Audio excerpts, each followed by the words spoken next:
What's up, bro? Not much, man. How you doing? Eating chocolate-covered pretzels. 'Tis the season. Sounds good. All right.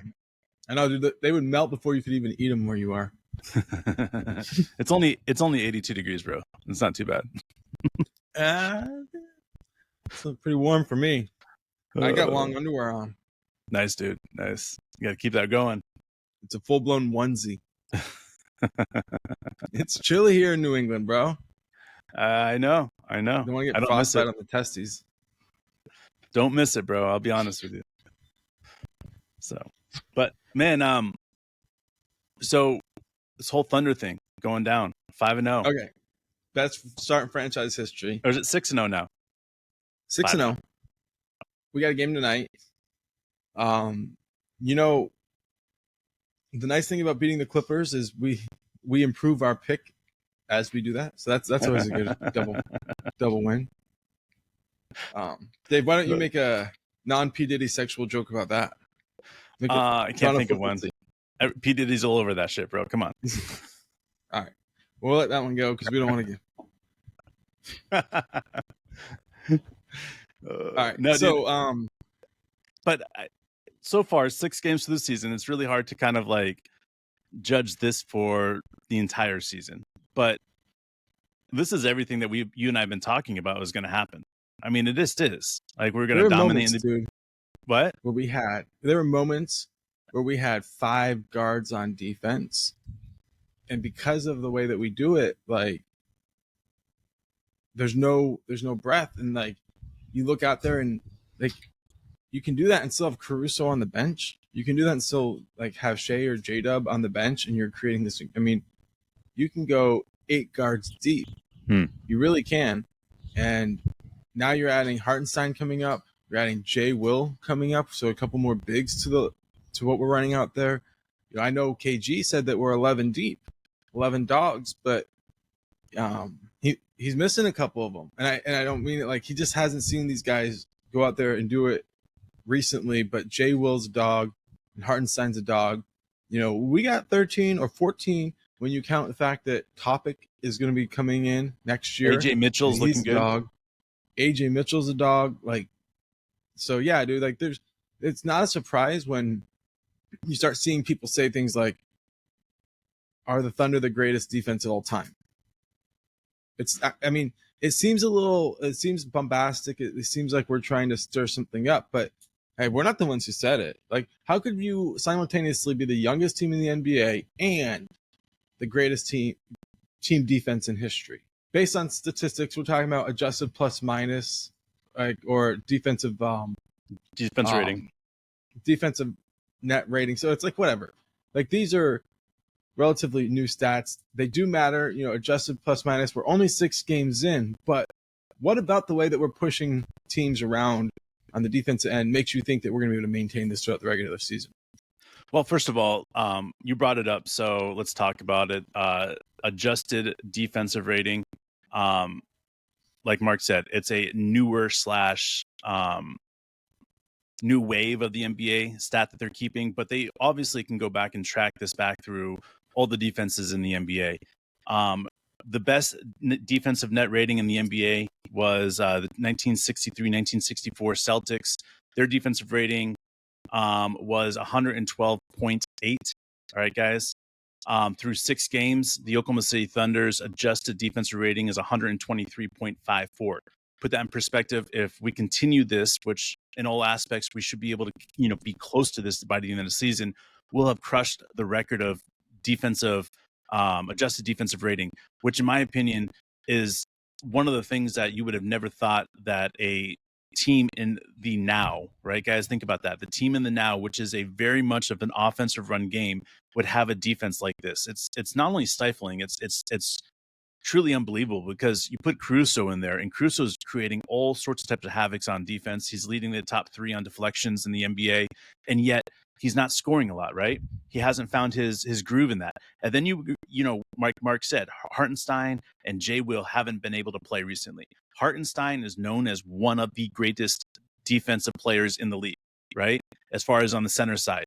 Then you've got Jay Will, who, in my opinion, is the best charge taker in the league, and it creates different dynamics on defense that we can create. And that's where I start looking at and saying 123.54, whatever defensive net rating. I don't care. That doesn't matter. It matters at the end of the season. And to be honest, if we're not 120 plus defensive rating, then I'm going to sit there and scratching my head, because we have so many guys that are coming back from being injured. And I know we're going to get guys that get injured anyways, but our defense is not only good, it's going to be known as a legendary defense in the NBA. And if that means that we're going to be known as the best defense in the NBA or a legendary defense in the NBA, to me, it's just a matter of who's willing to say those words instead of basically calling them legendary. You know, like, if this is the greatest defense the NBA has ever seen and we're witnessing to it, and it's also the youngest team in the NBA, then something's happening here, and it's got to be sat down. You got to sit down. You got to watch what's happening, because our defense is insane, Mark, like insane. Well, it starts obviously with putting together a team, and that goes across the front office. It's not just Sam Presti. He gets a lot of credit, but it's all the assistant general managers, all the scouting people who can go out and find guys like J-Dub, diamond in the rough. Really not that much in the rough. He came in ready, but like AJ Mitchell. If you can find guys like Aaron Wiggins, if you can find guys that can contribute and play both ends, figure out how to be that Lou Dort guy, and you fill up a whole roster of these guys, then like, it's not hard to imagine. I mean, the hardest thing to imagine would be the success that we've been able to have so far with Chet, our only backline defender. Like, that's really, when you look at what's going to, he's that good. But when you look at like what happens full circle, we invested to make sure, like, our only free agent signing was to ensure that Chet had that help, and he hasn't had that help, and we're still doing this. So what happens when that help is there? What happens? Some people might say, maybe we'll get injured. We won't stay healthy. Well, we're not 5 deep in the guard. We're like 8 deep. Now, of course, like, we're one injury away from losing an MVP candidate. But Sure. And on the other side of it, you look at it and you say, like, between Wiggins, Mitchell, Joe, and Wallace, Kaysen. you know what I mean?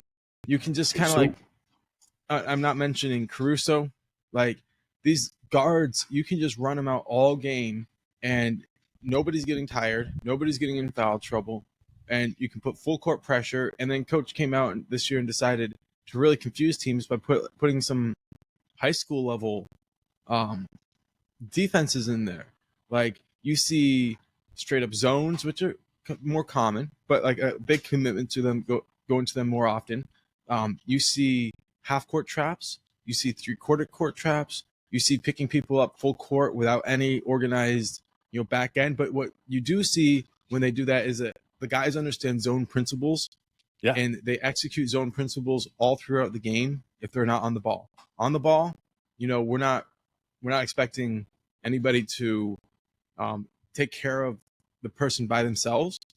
We're going to play help defense, so it puts all this pressure on. Oh, by the way, though, everybody can take care of themselves. So it's like, in the case that somebody does gamble, we're recovering. So it really gives everybody that confidence that they can, but we're very rarely gambling. And because of that, guys like Trae Young, back-to-back turnovers on Case and Wallace, these types of things we were seeing with Lou Dort a couple of years ago. People aren't comfortable with the way that we play defense. All-stars are turning the ball over, and we're never out of position. All that taking place in like a singular time. Yeah, like, this is exciting, but it's also like sustainable. That's what, like, it's not a moment. This is not a flash in the pan. If you watch the defense play, if you watch this team playing, the reality is, even with all the nice things we've said about this team, we're really not playing our best basketball or even close to it. And that's the exciting part. Yeah, and if you look at how coach really puts the rotation on the defense, whether it's the rotation on our starting lineups to allow us to have a rotation on the defense, it's incredible. We're playing to our strengths and their weaknesses at the same time. I've seen coaches be able to do this in the past and be successful, but to me, this is a whole new level. Coach D is doing a great job at recognizing who's on his bench and who's on the floor at the same time. He's understanding what type of defenses to put out there, whether it's Case and Wallace. And if Case and Wallace is out there, you're putting a lot more pressure on the guards than normal, because Case and Wallace is able to step up that way. You look at Dort, you look at J-Dub, you look at Shea. Even J-Dub's been, I would say, slightly injured recently. And because he's been slightly injured, he's been half a step behind, but we're seeing him catch that up now. And so for me, like, all these guys that are stepping up and playing the way they are, it's truly spectacular. Our defense is not normal by any stretch of the imagination. It's almost the way that we run our defensive rotations, that we're constantly moving guys in and out, like you said, different zones, whether it's high school zones or a college zone that we're seeing out there. Even at some points, I feel like it's a 1-3-1 full press at some point, so like there's so many things that I see that are different than what I've seen in a long time in basketball. It's crazy, because it's allowing this Thunder team to not allow teams to set up for them. When you're going in there and throwing out 6 different defenses in a game, how do you coach that? How do you get ready for that? It's really difficult, because you're like, what defense are they going to send us? We don't know. And all of them are just as effective as the other defense. That's what's crazy. Like, I've never seen something like this in the ever before. Like, you think about the AAU days and playing high school and college and all these other stuff. You see guys go, zone, right? Man, right? Full court press, but they're typically not good at 2 or 3 different types of defense. That doesn't translate, So like, we would play a man defense against a team, and we would get our asses handed to us, But if we went into a zone, we created incredible difficulty. So I look at this and I see what Coach D is doing, and I seeing the personnel that he's using, the personnel that he's surrounded himself on the coaching staff. It's just, this is crazy. Like, this is not just, it's not normal. It's like almost a football run defense. And to me, that is the most insane thing I've ever said on a basketball podcast. Is we're watching a very much of a football run defense with this team, because of the rotations, because of the different schemes we're throwing at teams, whether it's a nickelback or whatever. Like, this is what's up. And all you Australian listeners, it's very similar to a footy run defense as well. So you guys, I'm telling you, this is different. It's not the craziest thing you've ever said on this podcast, but I'll go with it for now. The other thing is, I want to build a little bit more off of what you're saying. Like, back in the day, like 15 years ago or something, I used to coach, right? So it wasn't like a set defense I would have, but a lot of times I would just send like a single person full court, and just pressure, because so many teams would anticipate they either have the press break or no press break. If there's no press break, then everybody just runs back, and it's like one person dribbling up. And if you could make it so that person had to work really hard to catch the ball, and then most teams will call a play. The coach might call it, the point guard will call it, whatever, and they start the play. They initiate their offense on the pass. Sure. Right. So they'll call the play when the pass is in the air, everybody starts moving. Right. So if you could push them out of position, right, and the first pass was not where they practiced. All season they practiced throwing that first pass, and it's just going to be right there, an easy pass. If you took that first pass and moved it to half court, they couldn't remember the offense. Yeah. Right? And that's what you're seeing out there happen all the time. That's why Victor was struggling, is because it's like, okay, here's what we're going to do. We're going to make this pass, and then this pass, and then we'll throw it to Victor. It's like, if you can't make that pass and that pass, then how are you going to get it to Victor?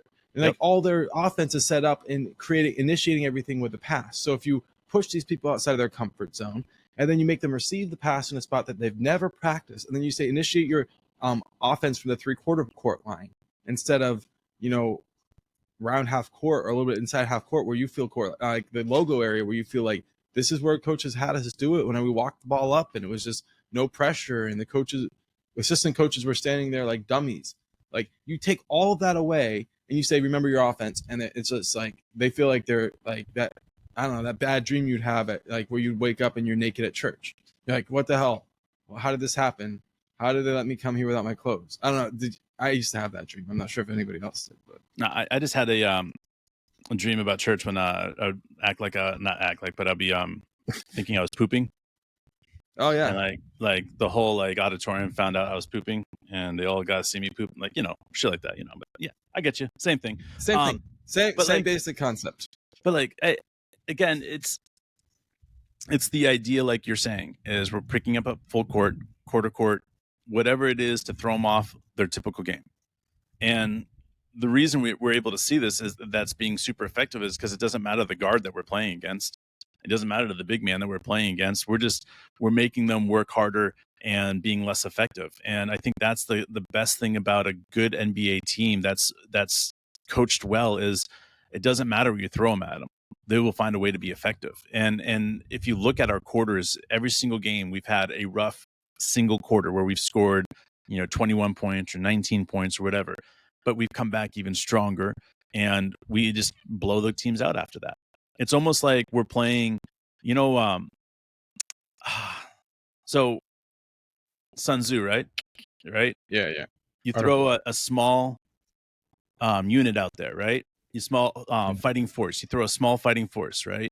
And then you get everybody to react to that fighting force and chase to lead into a canyon where they kill everybody. You see what I'm saying? Like that's what this team is doing. They're forcing teams to make decisions that are do or die that are in the third quarter, that they don't realize that are do or die in the third quarter, because they think that this team is going to be able to stay with the Thunder. But next thing you know, it's a 14-point game, 18-point game, 22-point game in a matter of 4 minutes, matter of 3 minutes. And teams, when that happens like that, it happens so quick. If you're not one of the greatest coaches of all time coaching against the Thunder, you don't know what to do. You don't know how to stop it. You don't realize that an 8-0 run for this Thunder is a 15-0 run if you don't stop and call timeout. And that's where this coaching, this defense, this offense, this desire to be better than everybody else is going to lead this team all the way to the promised land, bro. I mean, there's no doubt about it. Like, this is it. Like the moment that I started looking at this team and I started putting together how good this team was last year at the end of the year, right? We knew how good this team was. You and I have been talking about it. But to put it in context, how good this team is going to be long-term was the end of the year. And it was that moment that I realized that, like, teams that haven't had a chance to win a championship at this point, the only way they're going to win a championship is by getting lucky in the draft and picking up 3 of the top 5 players in the NBA. That's it. And here's the other thing, it's even crazier, is that teams don't have the ability to go out and sign 3 max contracts anymore. They're not going to, without being able to fill the team out. So even if a team goes out and gets 3 of the 5 or top 5 players in the NBA, right, it's still not going to have a team around them. So what are we saying? We're saying that for the next 10 years, that if another team wins a championship, it's going to be because we got injured. I mean, that's what I'm saying. And that's what everybody else should be understanding. Is the only way a team wins a championship is if we have a down year because we got injured. And that's the thing about how good this team is. And when everything is clicking and when we have everybody, we know the Thunder have a multi-billionaire that's representing this team. We have other money that's going to be coming in because of this huge stadium deal that's going in. So we know that this Thunder is going to be able to hold this team together. Mark and I talked about it. We think in order to keep this team together, you got to be willing to spend closer to $350 million. That's including tax. $350 million to keep this team together, guys. So if you add that in context, in order for it all to happen, it has to start right now. It has to be at this moment. It has to be at this moment saying this team is the greatest team that has ever played defense in the league. And if that's happening right now, the longevity of this team, it's fucking phenomenal. Like, there is not going to be another team that's going to be able to hold a candle to this team for many, many years. That's it, baby. That's why we're pretty excited about where we're at, obviously. That and top 5 offense. Give us some time. That'll start clicking. I want to ask you before we get out of here, one more thing. When do you think we start playing 4 good quarters? Because we haven't seen that yet. When do you think that happens? Here's the thing, is that I think that's all about the adjustments that we're making. Right. I think that there's going to be hiccups every game.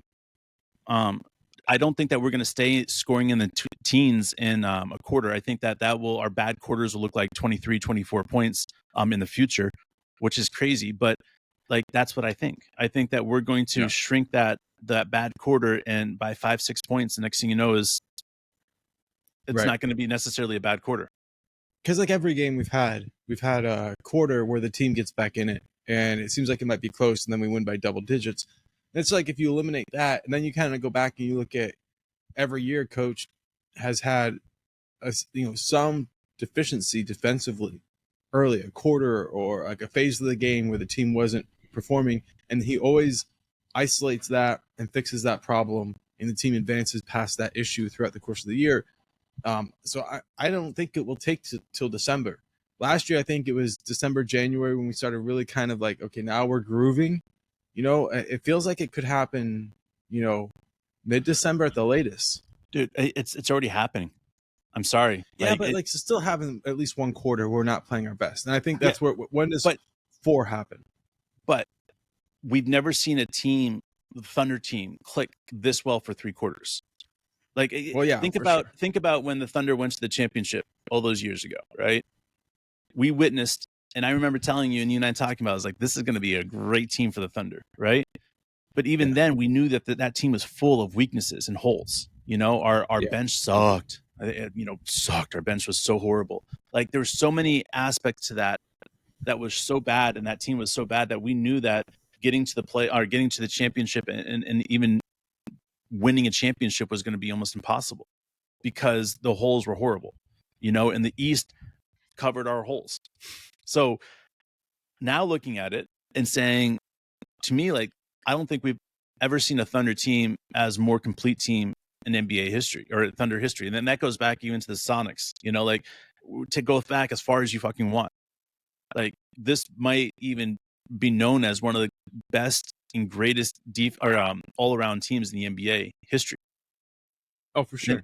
And like, that's the thing. If we're talking about greatest defensive team in the NBA, it doesn't take much for you to be the greatest offensive team of this generation. I'm sorry, it's not going to. Like, yes, I get it, Curry, and you're going to have to say all this other stuff. I get it. The generation has been really good on offense, but this is different. I mean, this is different on every level. We have 4 guys that could be averaging 20 points a game. And I don't know any other team that has ever had that ever. And you got Chet, J-Dub, you got Shea, and then you got a filler that is still trying to make itself known. And I think that everybody knows that if you watch our bench and you watch those guys on our bench, there's somebody on there that is special. And to me, that one person is Cason Wallace. Like, that one person that we've got to put a lot of stock into that's going to be a 20-plus point player is Cason Wallace. He's special. He's different on defense. He's 3-4 steals a game is nothing for that man. And his offense is just as good. So he doesn't get to shoot the ball a lot because of everybody else around him. But coach has done a hell of a job getting him out there with the second unit a lot and getting him minutes with the second unit so he gets those ability and opportunities to score. Like, those guys, it's different. Like, coach has put a lot of trust in Isaiah Joe to step up and be the shooter like he knows he can be, and he will get there. I promise you. All this trust that coach is putting him in, it's coming, guys. So what we're seeing again is truly spectacular. Yeah, it is. It's really fun. So it's only November 4th, and we're already seeing incredible things. So it's going to be really fun. Everybody enjoy. All right, guys. We'll see you guys soon. Enjoy.